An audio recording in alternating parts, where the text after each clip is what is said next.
Hormuz প্রণালীকে কেন্দ্র করে মধ্যপ্রাচ্যে আবারও ঘনীভূত হচ্ছে যুদ্ধের মেঘ।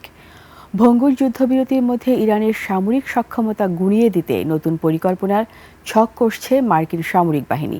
পেন্টাগন বলছে জলপথ উন্মুক্ত করতে এবার ইরানের ডাইনামিক টার্গেট বা চলন্ত লক্ষ্যবস্তুতে চালানো হবে অভিযান। অন্যদিকে পাল্টা জবাবে ইরানও দিয়েছে চোখের বদলে চোখ তুলে নেওয়ার হুঁশিয়ারি। বিস্তারিত নাইম আহমেদের ডেস্ক রিপোর্টে। আবারও উত্তপ্ত হয়ে উঠেছে বিশ্বের গুরুত্বপূর্ণ তেল পরিবহন পথ হরমুজ প্রণালী। এই জলপথে ইরানের একছত্র আধিপত্য খর্ব করতে মরিয়া যুক্তরাষ্ট্র।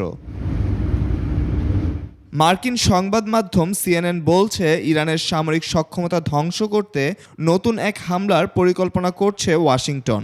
এবারের লক্ষ্যবস্তু মূলত ইরানের দ্রুতগামী আক্রমণকারী নৌযান এবং মাইন স্থাপনাকারী জাহাজ। বসে নেই তেহরানও। ইরানের ভাইস প্রেসিডেন্ট সাকাভ এসফাহানি স্পষ্ট জানিয়ে দিয়েছেন তাদের তেল ক্ষেত্রে আঘাত করা হলে সমপরিমাণ পাল্টা জবাব পাবে শত্রুপক্ষ। প্রয়োজনে যে দেশের মাটি ব্যবহার করে হামলা হবে সেই দেশের তেল স্থাপনাও ধ্বংস করা হবে।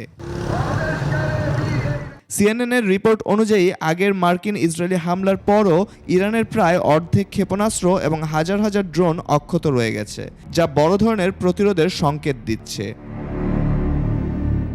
এদিকে ইরানের জব্দ করা নৌযান চীনের দেয়া উপহার দাবি করলেও বেইজিং কড়া বার্তায় জানিয়েছে আটক করা নৌযান চীনের নয়। অন্যদিকে হরমুজ প্রণালীতে টোল আদায়ে বন্ধুপ্রতিম দেশের জন্য বিশেষ ছাড়ের কথা জানিয়েছে Tehran. Naim Ahmed, desk report, 21 television.